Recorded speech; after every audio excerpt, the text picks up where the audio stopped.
Welcome to पिनेशिया tutor.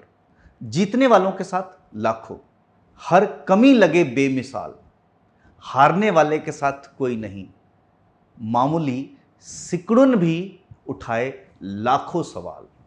जी हाँ, आज कुछ कुछ हाल कांग्रेस का ऐसा हो गया है। लोग भूल जाते हैं कि वही कांग्रेस है जिसकी मुखिया सोनिया गांधी थी और जिन्होंने 2004 में इसी एनडीए सरकार से सत्ता छीन ली थी, और सत्ता छीनी भी नहीं, 10 साल तक अपनी सरकार चलाई। मगर आज जो कांग्रेस का हाल है, उस पर जो कांग्रेस के सपोर्टर हैं वो तो तरस खा ही रहे हैं, विरोधी भी कांग्रेस की चिंता कर रहे हैं।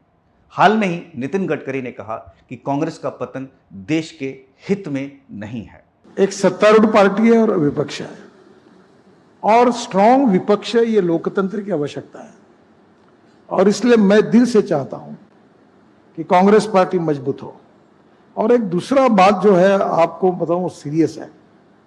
अगर कांग्रेस पार्टी कम हो रही तो उसकी प्लेस जो होती है वो रीजनल पार्टी ले रही है, और रीजनल पार्टी जो कांग्रेस पार्टी की जगह ले रही वो लोकतंत्र के लिए अच्छा नहीं है। अब मामला तो बनता है, डिबेट तो बनती है, इसलिए इस पूरे वीडियो में हम एनालिसिस करेंगे कि कांग्रेस का पतन देश के हित में क्यों नहीं है, कांग्रेस के गौरवपूर्ण इतिहास के बारे में, कांग्रेस के पतन और उसका पोस्टमार्टम एनालिसिस करेंगे, और फिर क्या कांग्रेस रिवाइव कर सकती है, क्या कांग्रेस को पूर्ण जीवित किया जा सकता है। अंत में इसके ऊपर बात करेंगे। फ्रेंड्स, इस पूरे मामले को समझना बहुत जरूरी है, इसलिए आप हमारे साथ एंड तक बने रहें। आगे बढ़ने से पहले अगर आप हमारे चैनल पर न्यू हैं तो प्लीज सब्सक्राइब कर लें। कांग्रेस का गठन उन दिनों हुआ जब देश अंग्रेजों से आजादी की लड़ाई लड़ रहा था, जब हम गुलाम थे अंग्रेजों के और हमें अपने छोटे छोटे मुहिमों में कामयाबी नहीं मिल रही, तो एक आवाज उठी कि हमें नेशनल लेवल का एक संस्था चाहिए, नेशनल लेवल की ऑर्गेनाइजेशन चाहिए जो नेशनल लेवल पर हमारी बात अंग्रेजों से कर सके। इसलिए 1885 में 72 लोगों के साथ WC बनर्जी ने बॉम्बे के गोकुल दास हॉल में पहली मीटिंग की, और तब से कांग्रेस ने पूरे भारत के अलग अलग हिस्सों में मीटिंगें की ताकि देशभक्ति जगाई जा सके। देश के अलग अलग हिस्सों में जो प्रॉब्लम है उनको अंग्रेजों के सामने रखा जा सके। इस कांग्रेस के जो मुखिया रहे हैं, महात्मा गांधी से लेकर जवाहरलाल नेहरू तक, जवाहरलाल नेहरू से लेकर सुभाष चंद्र बोस तक, सुभाष चंद्र बोस से लेकर सरोजिनी नायडू तक, सरोजिनी नायडू से लेकर मदन मोहन मालवीय तक, ऐसे लोगों ने कांग्रेस को सुशोभित किया है। कांग्रेस के लीडरशिप में हमने कई मुहिमें चलाई। स्वदेशी बायकॉट मूवमेंट 1905 में चलाई, फिर हमने असहयोग आंदोलन चलाया 1920 में, सविनय अवज्ञा आंदोलन चलाया 1930 में, और क्विट इंडिया मूवमेंट, करो या मरो मूवमेंट 1942 में। और फाइनली इन मूवमेंट्स की वजह से हमें आजादी मिली 15 अगस्त 1947 को। यह कांग्रेस का गौरवपूर्ण इतिहास है। कांग्रेस के पहले प्रधानमंत्री बने जवाहरलाल नेहरू। आज हमें गर्व करना चाहिए कि हमारे पहले प्रधानमंत्री जवाहरलाल नेहरू जैसे शख्सियत थी। कांग्रेस का इतिहास ऐसा गौरवपूर्ण है कि इसे व्याख्या करते करते आदमी थक जाता है। हालांकि ऐसी बात नहीं है कि कांग्रेस के हर सपोर्टर होते थे, उस समय भी कांग्रेस के खिलाफत होती थी, उस समय मुस्लिम लीग होती थी, हिंदू महासभा होता था, यूनियनिस्ट पार्टी होती थी। ये कई ऐसे ग्रुप थे जो कांग्रेस की खिलाफत करते थे, कांग्रेस की पॉलिसी उन्हें पसंद नहीं आती थी। अब हम बात करेंगे सिमटती कांग्रेस और परिवारवाद के ऊपर।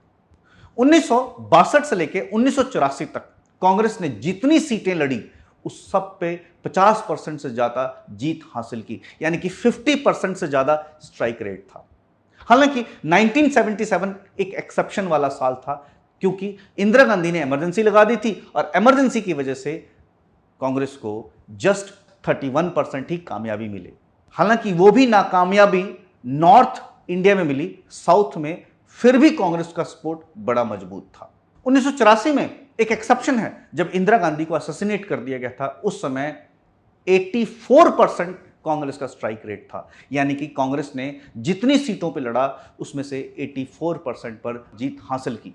आप हैरान होंगे, 491 सीटों पे कांग्रेस लड़ी और उसमें से 404 सीटें जीत गई। लेकिन 1989 के बाद कांग्रेस का जो है डाउनफॉल शुरू हो गया। उसके बाद कांग्रेस 50% मार्क को हासिल नहीं कर पाई। इवन उस समय भी हासिल नहीं कर पाई जब चुनाव के प्रचार के बीच में राजीव गांधी को असैसिनेट कर दिया था, उस समय भी कांग्रेस को उस बहाव में भी 47% सीटें ही मिली और नरसिम्हा राव की सरकार बनी। मनमोहन सिंह फाइनेंस मिनिस्टर बने और उन दिनों 1991 का रिफॉर्म हुआ। 1996 से लेकर 2004 तक कांग्रेस का स्ट्राइक रेट जस्ट 30% था।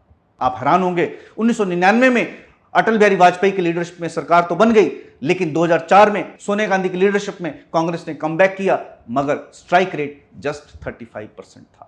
हालांकि 2004 के बाद अगेन कांग्रेस 2009 में उतरी। 2009 में उसने अपने स्ट्राइक रेट इंप्रूव तो किया, मगर 50% का मार्क हासिल नहीं कर पाए। उसका कारण था कि कांग्रेस ने अपनी जमीन रीजनल पार्टीज को दे रखी थी, बीजेडी, वाईएसआर कांग्रेस जैसे पॉलिटिकल पार्टियों को। सिंह इज किंग के गीत चलते थे।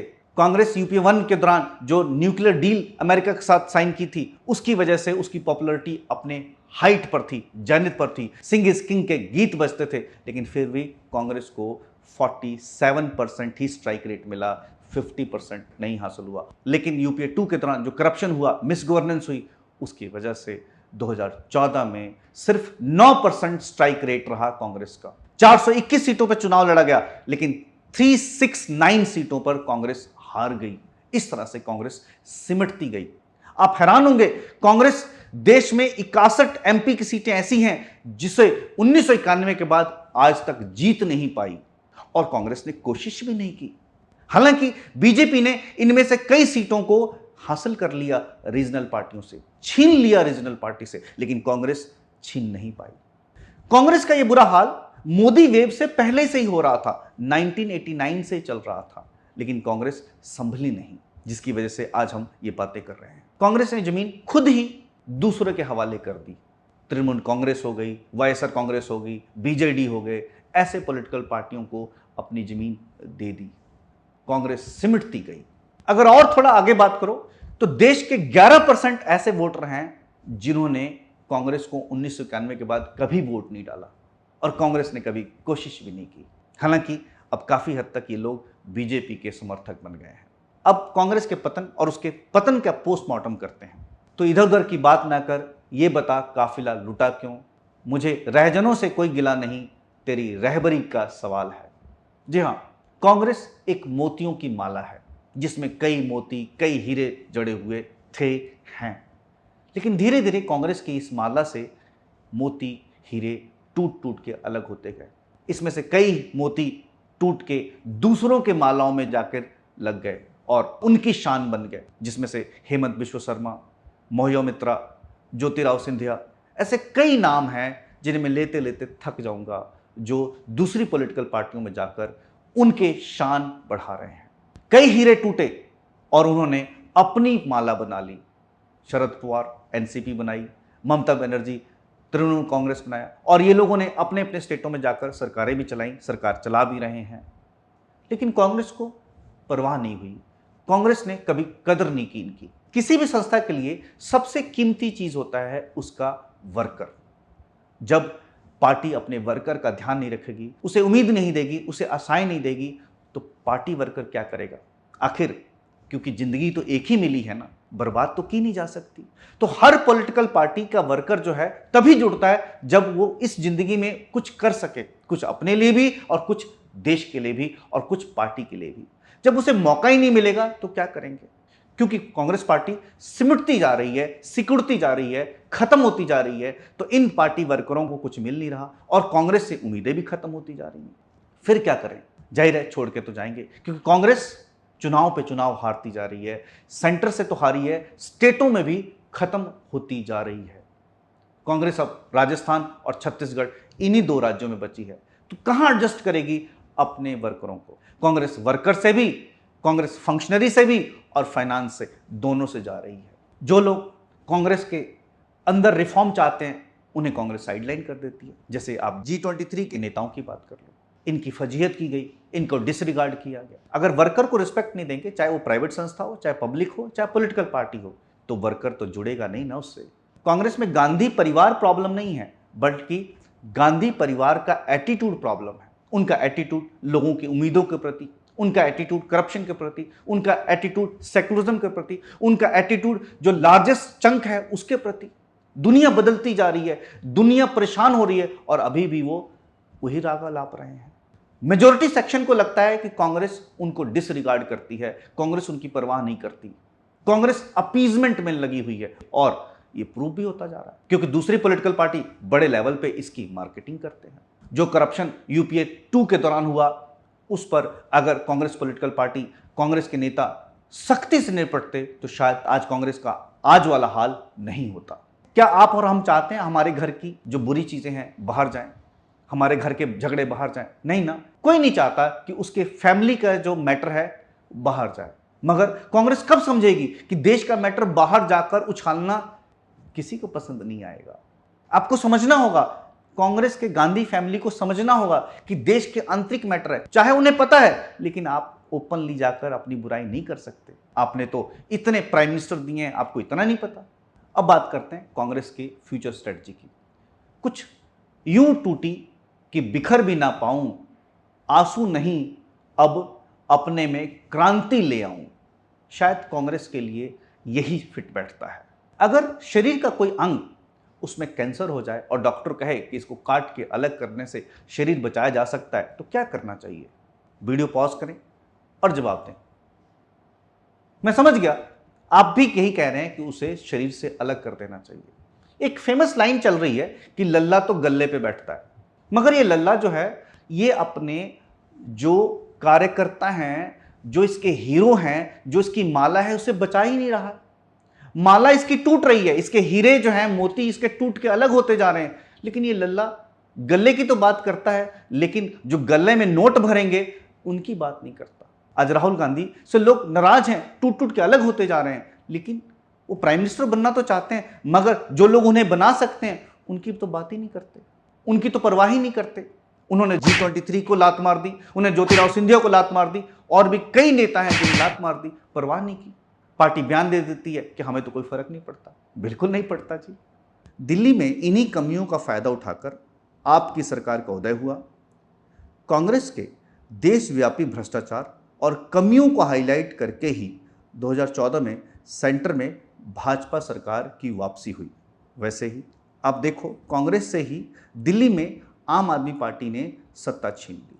आप हैरान होंगे, दोबारा कांग्रेस दिल्ली में वापस आने की कोशिश भी नहीं कर रही। वैसे ही पंजाब में हुआ, कांग्रेस से आम आदमी पार्टी ने सत्ता छीन ली और कांग्रेस एफर्ट भी नहीं कर रही है सत्ता को वापस लाने की। तो इस तरह से कांग्रेस अपनी जमीनें छोड़ती जा रही है और दूसरी पार्टी राइज करती जा रही है, क्योंकि दूसरी पॉलिटिकल पार्टी बड़े लेवल पे इसकी मार्केटिंग करते हैं। अब बात करते हैं फ्यूचर रिवाइवल की। क्या कांग्रेस को पुनः जीवित किया जा सकता है? देखिए, कांग्रेस भारतीयों के डीएनए का पार्ट है, आप अलग नहीं कर सकते। कांग्रेस उस मशरूम की तरह है जो जैसे ही फेवरेबल मौसम आएगा, पानी बरसेगा, तुरंत उग जाएगा। यानी कि जो दुश्मन है कांग्रेस के, कांग्रेस को कमजोर ना समझें। कांग्रेस को बस मौका मिलना चाहिए, तुरंत खड़ी हो जाएगी। मगर सवाल आता है कि कांग्रेस को मौका अपने लिए बनाना पड़ेगा, तभी हो पाएगा। कांग्रेस को इस 4T पे काम करना होगा। सबसे पहला, टैलेंट। कांग्रेस को अपने टैलेंट को बिखरने से रोकना पड़ेगा। कांग्रेस को अपने टैलेंट की परवाह करनी पड़ेगी। कांग्रेस को परवाह करनी पड़ेगी कि वो बाहर ना जाए। कांग्रेस को उस टैलेंट को किसी भी तरह से अपने पास रखना पड़ेगा, उसे नाराज नहीं करना है। इसके लिए झुकना भी पड़े तो झुकना चाहिए। दूसरा, टफ। कांग्रेस को टफ होना होगा, दिखना भी पड़ेगा, चाहे करप्शन पर, चाहे उसके पार्टी के अंदर कलह है उस पर भी टफ होना होगा। आपने देखा होगा कि पार्टी के 2 मेंबर झगड़ते रहते हैं, लेकिन कांग्रेस कुछ नहीं कर पाती। कांग्रेस को स्ट्रांग बनना होगा, ऐसे सबक सिखाने होंगे ऐसे नेताओं को, लीनियंसी नहीं बरतनी होगी। कांग्रेस को हर पैमाने पर टफ होना होगा, चाहे वो गुड गवर्नेंस ही क्यों ना हो।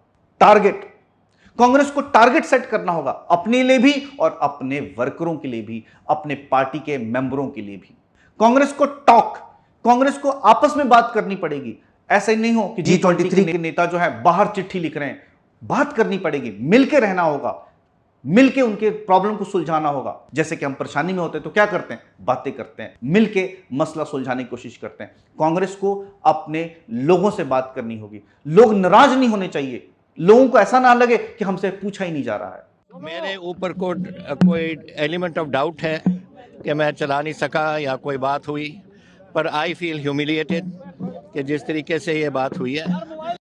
कांग्रेस को लोगों की बात करनी होगी, लोगों की नब्ज पहचाननी होगी, कांग्रेस को लोगों से टॉक करना होगा। ये जो 4T स्ट्रेटजी है, कांग्रेस को अपनाना पड़ेगा, तभी कांग्रेस रिवाइव हो सकती है, बाहर आ सकती है। कांग्रेस की मेजॉरिटी पार्टी सरकार का अंत 1989 से शुरू हो गया। उसी समय से एक बहस छिड़ गई, क्या धर्म जातियों को जोड़ सकता है?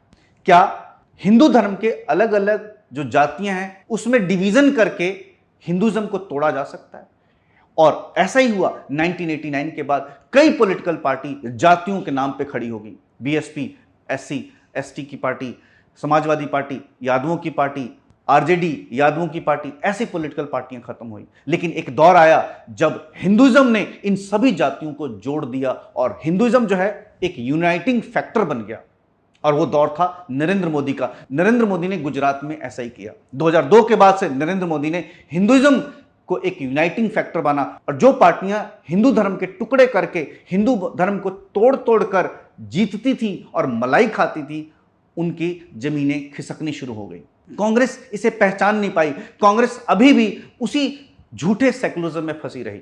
सेकुलरिज्म मुसलमानों को और कुछ वर्गों को खुश करने का एक सिंबल बन गया और कांग्रेस पार्टी इसे समझ नहीं पाई। नरेंद्र मोदी 2014 में आए और नरेंद्र मोदी ने हिंदुइज्म एक ऐसा फैक्टर उठाया जो यूनाइटिंग फैक्टर बन गया, और उन्होंने बाकी सभी पार्टियां जो रीजनल पार्टियां थी, जो जातिवाद पार्टियां थी, उनसे उन्हीं के वोट शेयर छीन लिए। 2019 में तो हद हो गई कि जब 37% हिंदू और बाकी लोगों ने वोट दिया।